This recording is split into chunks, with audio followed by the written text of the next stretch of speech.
हाँ भाई, तो मैं क्या कह रहा हूँ कि अब जो मैक्सिमम इलेक्ट्रिक, वो कह रहा है कि एक रॉड भाई, एक रिंग है, यूनिफॉर्मली चार्ज रिंग है, और जो मैक्सिमम इलेक्ट्रिक फील्ड है वो ई नॉट है।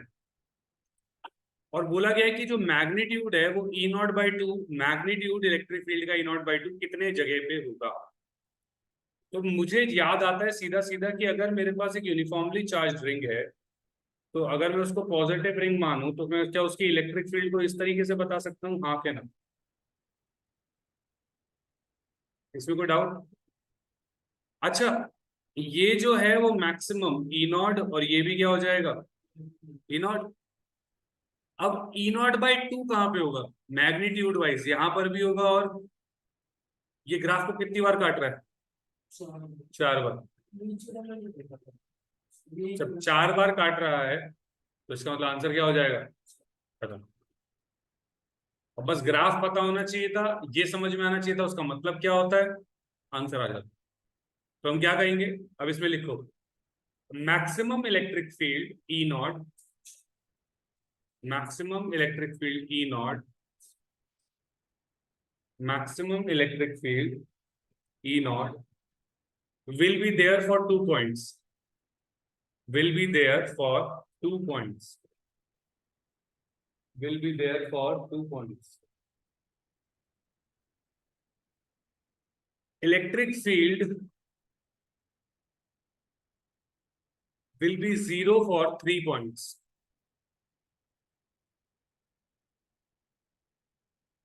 Electric field will be maximum for 2 points. Electric field will be 0 for 3 points. Minus infinity, यहाँ पे लिख लो माइनस इंफिनिटी ब्रैकेट डाल के, प्लस इंफिनिटी और ओरिजिन या सेंटर ऑफ रिंग कह सकते हो सर। मैक्सिमम जहां लिखा था वहां पे लिख सकते हो +r/√2 और -r/√2, जहां 2 पॉइंट मैंने बोले थे, +r/√2 और -r/√2। लिख ले बेटा, +r/√2 और -r/√2, +r/√2 और -r/√2। और for all other magnitudes there will be 4 points. For all other magnitudes there will be 4 positions for each magnitude.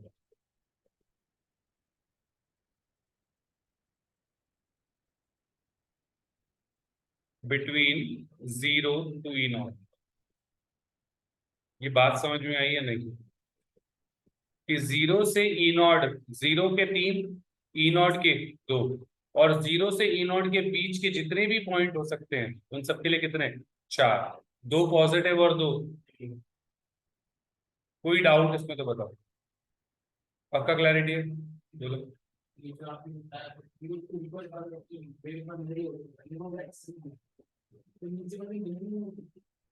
हाँ, तो मैक्सिमा ही है ना, लेकिन मतलब इलेक्ट्रिक फील्ड है, इधर जाएगी या उधर जाएगी, वो सिर्फ मैग्नीट्यूड बता रही है। एक तरीके से ऐसा मान कि मैंने खींच के थप्पड़ इस गाल पे मारा और खींच के थप्पड़ इस गाल पे मारा, एक की डायरेक्शन इधर थी और एक की डायरेक्शन, वो ऐसा थोड़ी कि कम हो गया वो। नहीं, बस सुनो, बस वो लेफ्ट और राइट क्योंकि डायरेक्शन बता। नहीं, बस सुनो, पक्का ये क्लैरिटी। ओके, नेक्स्ट क्वेश्चन क्या लिखा है देखो। Two identical circular loops, 1 and 2 of radius r, have linear charge density of, ये तो मैंने कर लिया ना लास्ट क्लास में, सर्कुलर लूप किया था हमने लास्ट क्लास में, फिर आपने दोबारा करा रहा हूं तुम लोगों को? मुझे नहीं पता था, बता देते यार। ना ना, तो मुझे तो क्वेश्चन देख के याद आया कि हमने करा था यहाँ पे। इलेक्ट्रिक फील्ड मैक्सिमम मिनिमम सब करा दी होगी फिर तो मैंने, फिर का जबरदस्ती कराया, गलत बात। ये रह गया था हमारा लास्ट क्लास में, ध्यान से देना। SHM वाला रह गया था। If a negative charge is placed on the axis of a uniformly charged ring, then find the time period for its oscillation. उसको स्लाइटली हिलाया हमने, स्लाइटली हिलाने के बाद एक तरीके से अगर आप देखो तो उसको यहाँ पहुंचा दिया, ये डिस्टेंस कितना x, ये डिस्टेंस कितना r। इलेक्ट्रिक फील्ड कितनी अभी हमने करी कितनी k capital Q into x divided by r square plus x square की पावर 3/2। ये क्या है इलेक्ट्रिक फील्ड। फोर्स क्या हो जाएगी, तो फोर्स हो जाएगी Q into e. Charge positive है नेगेटिव, नेगेटिव, तो minus Q into k capital Q x divided by r square plus x square की पावर 3/2। क्या बात समझ में आ रही है नहीं, कोई डाउट यहां तक तो बताओ, पक्का क्लैरिटी है भाई। अच्छा ये जो x होता है ये बहुत छोटी वैल्यू है, ये बहुत छोटी वैल्यू है, तो r square plus x square में हम आर एक्स स्क्वायर को नीचे वाले को हटा सकते हैं। फिर नीचे क्या रह गया देखो, तो minus of q k capital q x divided by r square की पावर 3/2। 2 से 2 कट गया, क्या बचा आर क्यूब, तो minus k small q capital q x divided by r cube. क्या ये बात समझ में आती है नहीं। ये हमारे पास क्या आ गया मास फोर्स, ये पूरा क्या आ गया फोर्स। अगर याद हो तो हमने एसएचएम में करते थे कि F इज इक्वल्स टू क्या होता था माइनस के एक्स होता था, क्या होता था माइनस, और फिर टाइम पीरियड किसके बराबर आता था 2 पाई रूट m बाय, ठीक याद है। सेम लॉजिक यहाँ पर, फोर्स आ गया ये, तो सीधा सीधा अब जो के होगा इसमें ये पूरा बड़ा वाला के हो जाएगा, ये वाला पूरा, ये पूरा बड़ा के हो जाएगा। तो टाइम पीरियड किसके बराबर 2 pi root mass of the charge तो है ही है डिवाइडेड बाय के, और अब के क्या आ जाएगा small k q capital q divide by r q, खत्म, कुछ और नहीं करना आंसर, आसान था। लेकिन तब जब पुराना थोड़ा थोड़ा याद हो, इसीलिए मैंने कहा था ऐसे जब पढ़ के जरूर लिख लो, लिख लो इसको भाई, दोबारा रिवाइज करा रही क्या कह रहे हैं हम कि गॉस थ्योरम में क्या होता है, किसी भी क्लोज्ड सरफेस, क्लोज सरफेस कोई भी 3 डायमेंशनल ऑब्जेक्ट होगा, किसी भी क्लोज सरफेस के अंदर हम कितने भी चार्ज रख सकते हैं, 1 2 3 4 कितने भी, उनका नेट सम हम लेते हैं, और उस सम डिवाइड बाय एप्सिलॉन नॉट हमारा क्या हो जाता है magnetic electric flux. Electric flux का जो जनरल फॉर्मूला होता है that is E into D S into cos theta, जिसमें हम एक तरीके से ds एक तरीके से एरिया है, और एरिया जो होता है वो एक वेक्टर क्वांटिटी है, इलेक्ट्रिक फील्ड भी एक वेक्टर क्वांटिटी है, दोनों का डॉट प्रोडक्ट हो रहा है इसलिए कॉस थीटा है, इसका मतलब फ्लक्स जो होगा वो हमारी क्या होगी स्केलर क्वांटिटी, तो E dot D S into cos theta. अब हमने क्या किया, हमने गॉसियन सरफेस लिया, चार्ज को हमने सेंटर पे रखा और उसके आसपास एक स्फीयर लिया है। स्फीयर क्यों लिया है, ताकि हम एक ऐसा सरफेस ले पाए जिसपे इलेक्ट्रिक फील्ड हर पॉइंट पर क्या हो सेम। फिर हमने क्या कहा, क्योंकि E डॉट डी एस के अंदर इंटीग्रेशन बाहर होता है E डॉट डी एस से, और क्योंकि इलेक्ट्रिक फील्ड कांस्टेंट है तो इलेक्ट्रिक फील्ड बाहर आ जाएगी, अंदर आ जाएगा ds cos थीटा। अब इस वाले केस में होता क्या है कि इलेक्ट्रिक फील्ड और ds का जो एरिया होगा किसी भी छोटे पॉइंट का, तो वो दोनों सेम डायरेक्शन में होंगे, मतलब थीटा जो होगा 0 डिग्री पे होगा, और cos 0 क्या होता है 1। फिर हम कहते हैं E डॉट डी एस, तो इलेक्ट्रिक फील्ड कांस्टेंट है और ds पूरा कर्व सरफेस एरिया कितना है 4 पाई r स्क्वायर, तो electric field k q by r square into 4 pi r square से आर स्क्वायर कट गया, के को हमने 1/4 पाई एप्सिलॉन नॉट रखा, जहां से 4 पाई से 4 पाई कट जाएगा, तो जो फ्लक्स आएगा वो हमारा कितना आ जाएगा Q/एप्सिलॉन नॉट। क्लैरिटी यहां तक भाई। अब क्वेश्चन देखो, बोला है कि consider a uniform electric field E x direction में, what is the flux of this field through a square of 10 centimetre on the side whose plane is parallel to YZ plane. अब ध्यान से देखो, अगर हम कहते हैं ये x ये y और ये z, तो YZ प्लेन हमारा ये वाला है, इसका मतलब वो कह रहे हैं कि एक इलेक्ट्रिक फील्ड है जो YZ प्लेन से कितना पास करेगी ये बताना, ये इलेक्ट्रिक फील्ड है। तो फ्लक्स का फॉर्मूला कितना E dot D A, clarity है भाई। इलेक्ट्रिक फील्ड कितनी 3 इंटू 10⁻3।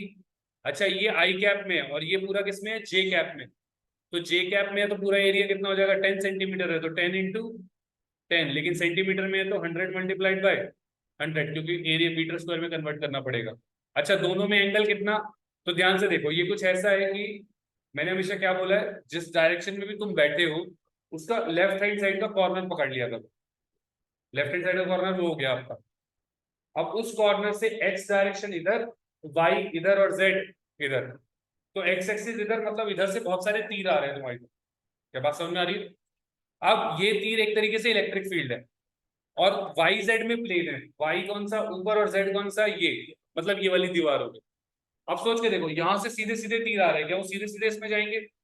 अच्छा, एरिया एक वेक्टर क्वांटिटी है, अगर ये एरिया है तो इसकी जो डायरेक्शन होगी वो या तो यहां से देख पाओगे या उसके अपोजिट डायरेक्शन में से, वो वाला ले लेंगे कि इलेक्ट्रिक फील्ड भी इस डायरेक्शन में। तो दोनों के बीच में एंगल कितना हो गया? 0 डिग्री। तो कॉस जीरो कितना हो गया? 1। कॉस जीरो 1, तो यहाँ पर हम क्या लिखेंगे? Cos 0 degree. तो 1 0 से 10, ये 100 कट गया, 100 यहाँ पे, 100 यहाँ से, ये कट जाएगा, 1 आएगा, तो यहाँ पर कितना रह जाएगा? 30। क्या बात समझ में आई है या नहीं? 3 × 10⁻³ × 10 10 0 0 0। हाँ ठीक लग रहा है। -1 क्यों आएगी? 30 आएगी।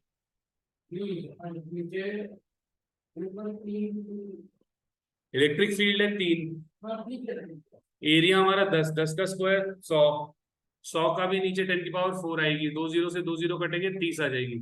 तो फ्लक्स हमारा कितना आ गया? 30। क्या बात समझ में आ रही है नहीं? न्यूटन पर कूलम इंटू मीटर स्क्वायर, यही आएगा इलेक्ट्रिक फील्ड फोर्स। हाँ ठीक है, मुझे लगता है। कोई डाउट भाई? पक्का क्लैरिटी है? और देखते हैं। 30 आ गया, देखो 30 आ गया।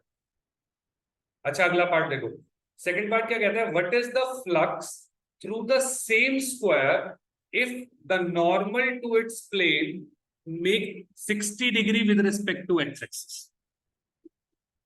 अब ध्यान सुनिए, क्या बोला कि what is the flux through the same square, ये सेम स्क्वायर है, if the normal to its plane, इस सरफेस के नॉर्मल क्या होगा? ये, इस सरफेस का नॉर्मल क्या? ये। अच्छा, ये नॉर्मल कितना डिग्री एंगल बना रहा है? एक्स एक्सिस से 60 डिग्री। अच्छा, एक्स एक्सिस कौन सी है? एक तरीके से ये वाली, बस समझ में आ रही है? इससे ये एंगल कितना है? 60। नहीं, यही बस समझ में, पक्का? कोई भी डाउट? दोबारा देख लो, क्या बोल रहा है? What is the flux through the same square if the normal to its plane, तो normal to its plane make 60 degree angle with the x axis. Clarity है? मतलब एक्चुअल में ये डायरेक्शन 60 डिग्री है। अब इलेक्ट्रिक फील्ड तो ऐसे आ रही है और परपेंडिकुलर ऐसे, सही कर रहा हूं मैं? परपेंडिकुलर सही है। What is the flux through the same square if the normal to its plane, ठीक है, ये प्लेन हो गया, ये नॉर्मल हो गया और ये एक्स एक्सिस हो गया। क्लियर है? तो अब ये हुआ, तो ये एंगल कितना हो गया अपना? 60। और cos 60 क्या होता है? 1/2, और 1/2 को मल्टीप्लाई करोगे तो कितना आ जाएगा? 15। तो न्यू फ्लक्स कितना हो जाएगा? 15 बिकॉज ऑफ। कोई डाउट हो तो पूछ। पक्का क्लैरिटी है? वापस से, ये था, ये इसका नॉर्मल, इस नॉर्मल का एंगल 60 डिग्री, किससे? X axis. और यही एक्स, यही तो हमें चाहिए भी था कहीं ना कहीं, क्योंकि नॉर्मल तो यही, हमें तो नॉर्मल के साथ ही एंगल चाहिए होता है। एरिया ये, एक्सिस ये 60 डिग्री चाहिए था। cos 60 कितना हो गया? 1/2। कोई डाउट? तू बुक ले जियो भाई, तेरी बुक काफी दिन से रखी हुई है। फिर ये किसकी है? और बहुत बुके हैं।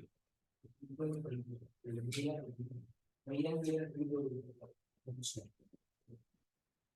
कोई डाउट भाई यहाँ तक? अगला देखो, what is the net flux of the electric field of axis 1.15 through a cube of 20 centimeter oriented so that its faces are parallel to the coordinate planes। अब क्या कह रहा है? What is the net flux of the uniform electric field of exercise 1.15 through the cube of side 20। अब सोच के देखो, एक क्यूब है,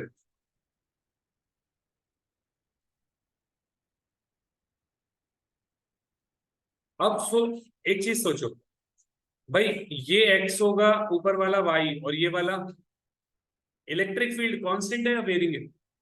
कांस्टेंट।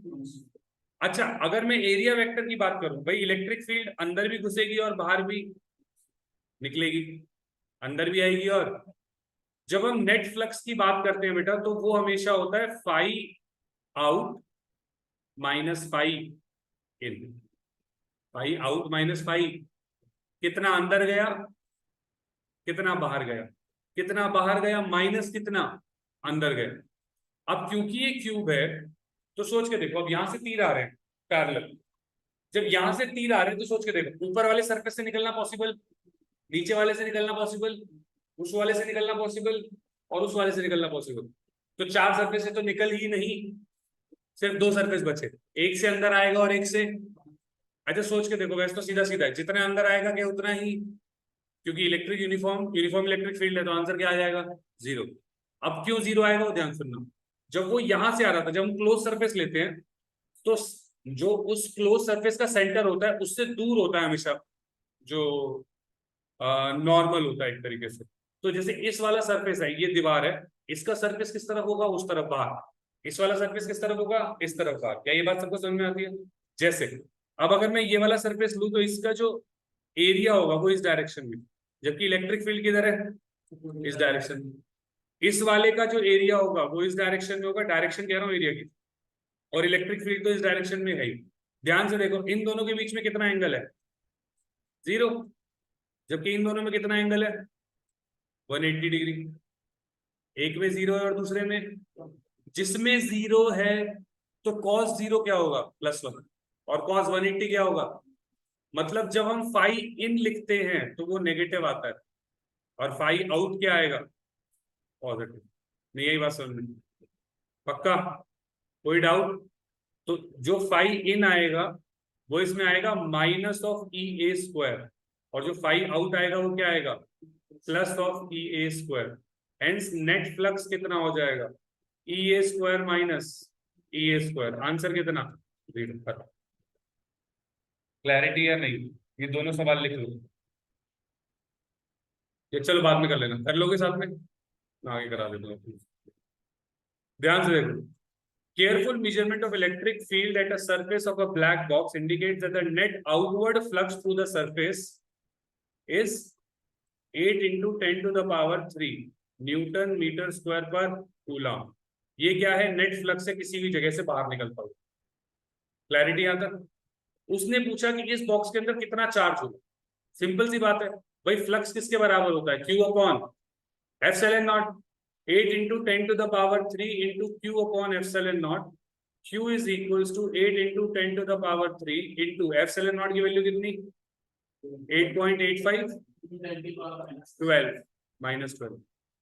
तो 8 पंजे 40, 0 4 8 × 2 64 और 4 68 और 6 8 × 2 64 और 6 70 इंटू 10⁻⁻9, 8 × 2 64, तो ये 70 7.10, तो इसका मतलब 7.08 × 10⁻⁻8 कूलम। बात समझ में आई है नहीं? ये आपका नेट चार्ज हो गया। What is the net charge inside the box? If the net outward flux through the surface of the box were 0, could you conclude that there was no charge inside the box? अगर flux 0 होता तो क्या हम कह सकते हैं कि अंदर कोई चार्ज नहीं है?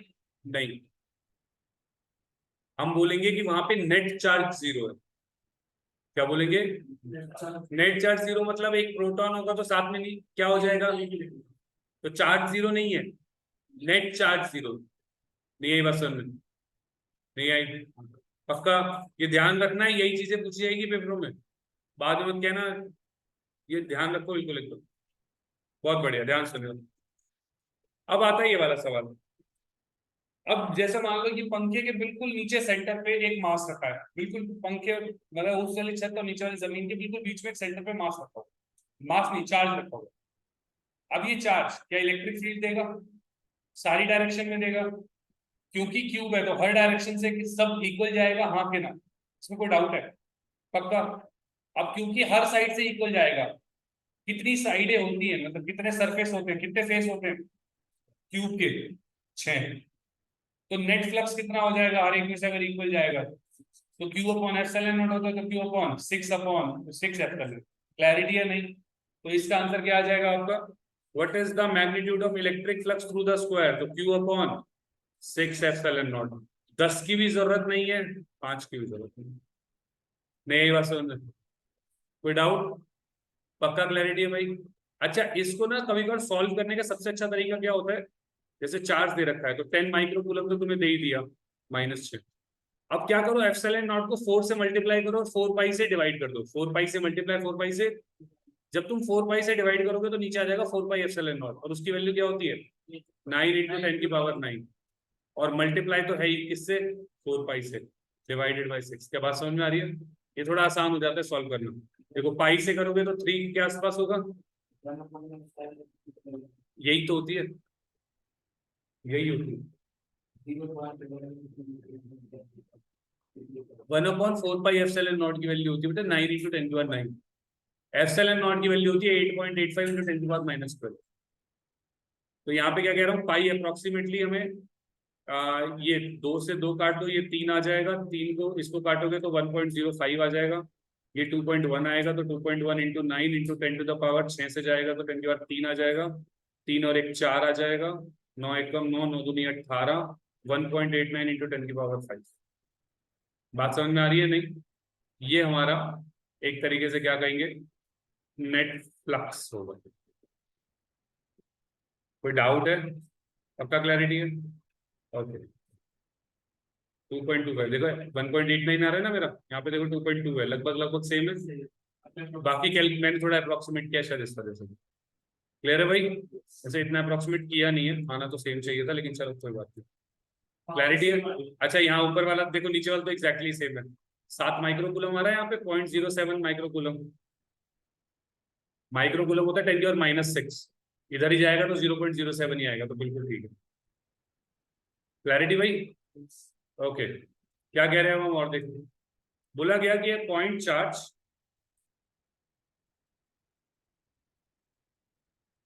हाँ a point charge 2 microcoulomb at the center of the Gaussian surface 9 centimeter on edge. A point charge 2 microcoulomb at the center of a cube Gaussian surface 9 centimeter of edge। ठीक है, क्यूब के centre में find the electric flux on the surface, निकल जाएगा Q upon epsilon not, खत्म, कुछ नहीं ज्यादा करना। 4 पाई से मल्टीप्लाई 4 पाई से, उसके बाद सॉल्व करना। ओके अगला देखो, अ पॉइंट चार्ज कॉजेस, इतनी इलेक्ट्रिक फ्लक्स वो कॉज कर रहा है to pass through a Gaussian surface of radius इतना। If the radius of the Gaussian surface were doubled, how much flux would pass through the surface? Same, radius से कोई फर्क पड़ता, यही बताया था क्यू अपॉन एप्सिलॉन नॉट में, तो डबल कर दो, आधा कर दो, कुएं में जान दो, हमें कोई मतलब नहीं। यही बात समझ में, रेडियस को डबल करो, ट्रिपल करो, छोटा करो, बड़ा करो, कोई फर्क पड़ने वाला, फ्लक्स सेम रहेगा। फिर कह रहा है what is the value of point charge, Q की वैल्यू कितनी होगी? तो फ्लक्स की वैल्यू दे रखी है क्यू अपॉन एप्सिलॉन नॉट, क्या एप्सिलॉन नॉट से मल्टीप्लाई कर दें तो क्यू की वैल्यू आ जाएगी। कोई डाउट? खुद करना भैया। क्लियर है? बहुत बढ़िया। क्वेश्चन गायब हो गया, देखो 1 का आंसर मैंने लिखा हुआ है, क्वेश्चन गायब। बहुत बढ़िया। चलो देखो आंसर बताओ इसका, एनसीईआरटी एग्जाम्पलर।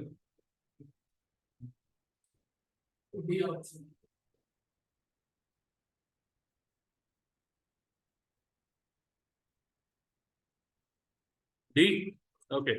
अगला क्वेश्चन देखो, the outward electric flux due to a charge is independent of the shape और size of the surface which enclose. Give 2 reason to justify it. इसको जस्टिफाई करने के 2 रीजन बताओ, क्या हो सकते हैं कि वो शेप और साइज पे डिपेंड नहीं करता। तो आप क्या लिखोगे कि flux is equals to q upon, now this flux does not depend on radius,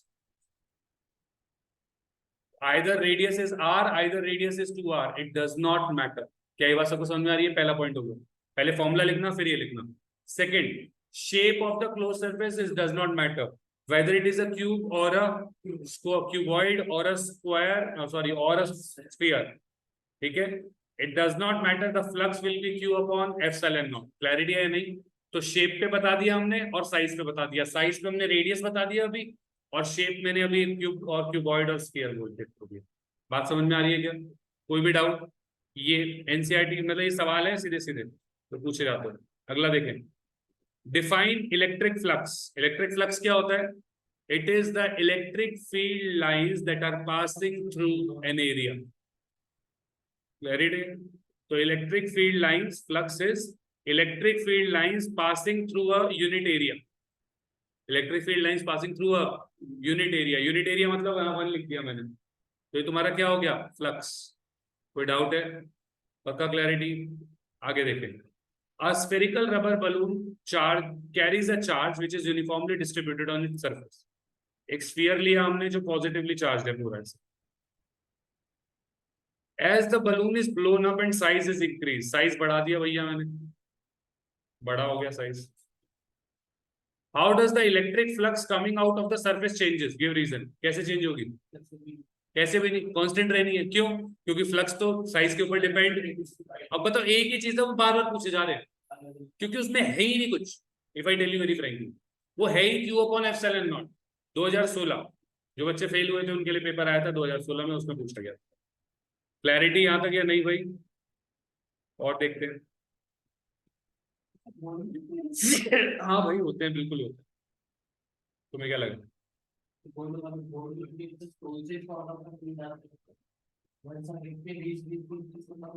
नहीं नहीं, वो कैलकुलेट थोड़ी होते हैं. आपके जैसे फिजिक्स है तो 70 में से आपके 22 आने चाहिए, फिर ऐड होंगे वो. हाँ, थ्योरी में अलग से पास होने चाहिए वो. ऐसे तो फायदे क्या है? क्लैरिटी यहाँ तक भाई? अच्छा, given that a uniform electric field this much, find the flux through a square of 10 centimetre. ये कर लिया क्या अभी हमने? सेम किया था अभी, सेम किया था. यहाँ देखो, a square sheet of side a is lying in an x y plane. दोबारा से देखो, एक्स वाई प्लेन पे ही लाई कर रहा है, ध्यान देखना. Lying in an x y plane, z is equals to a. मतलब क्या कह रहा है वो, कि यहाँ पर अगर मैं एक ले लेता हूँ ये, तो एक प्लेन लिया हमने जो कि यहाँ से पैरेलल है कुछ.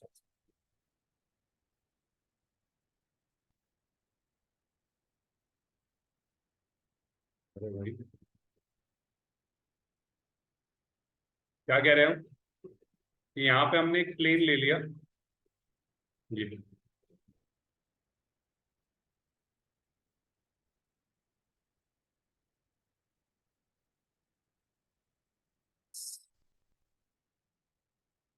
सभी ध्यान से, क्या ये चीज समझ में आई है नहीं?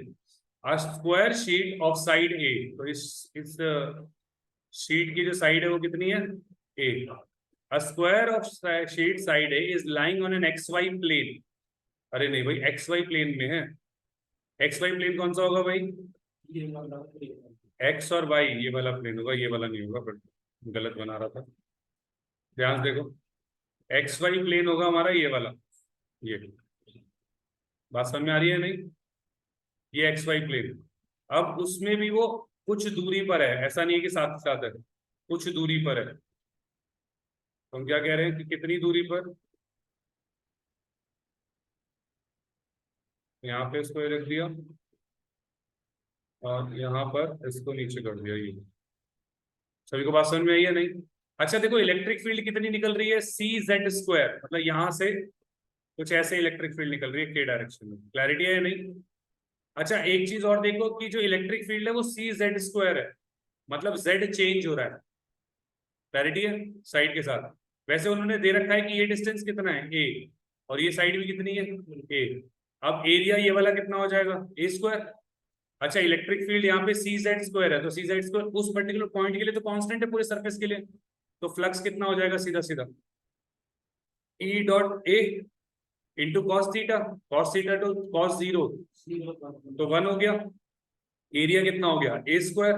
और ये कितना है? सी जेड स्क्वायर. क्लैरिटी है नहीं? अच्छा, जेड की जगह ए आ जाएगा क्योंकि जेड एक्सिस ए दूरी पर है, तो सी ए की पावर 4 इंटू 1. आंसर है क्या ऑप्शन में? ऑप्शन क्लैरिटी है नहीं? सी कहां से आ गया? ए. सी क्यों बोल रहा था? क्लियर है भाई? पक्का क्लैरिटी? कोई भी डाउट? ओके, यहां तक आज के लिए ठीक है. डिस्ट्रीब्यूशन ऑफ चार्ज अपन लोग कल करें अगले क्लास में. ठीक है, फ्लक्स हमारा लगभग लगभग काफी हद तक हो गया है. अब इसके कुछ प्रूफ है बस, बाकी सब तो हो चुका है. ठीक है, डिस्ट्रीब्यूशन ऑफ चार्ज. ठीक है, मंडे को यहीं तक फ्लक्स तक सारा दे दूंगा शुरू से. वो कहीं से भी आ सकता है, तुम्हारे बेसिक कॉन्सेप्ट हिट करेगा, मैं ज्यादा डिफिकल्ट नहीं बनाऊंगा. ठीक है, लगभग है आ सकती है. एक डेरिवेशन में दे सकता हूँ आधे घंटे में. 15 मिनट आपकी शायद 10 सवाल करने के लिए होंगे, और बाकी एक डेरिवेशन दे दूंगा मैं. और वो किसी में भी दे सकता हूँ, मैं रिंग पे दे सकता हूँ, मैं रॉड पे भी दे सकता हूँ, मैं किसी में भी दे सकता हूँ. ठीक है ना, वो मेरे ऊपर रहेगा कि मैं किस पे दे रहा हूँ, हो सकता है 2 भी दे दूँ। ठीक है ना, चलो मैक्सिमम 45 मिनट्स का पेपर हो।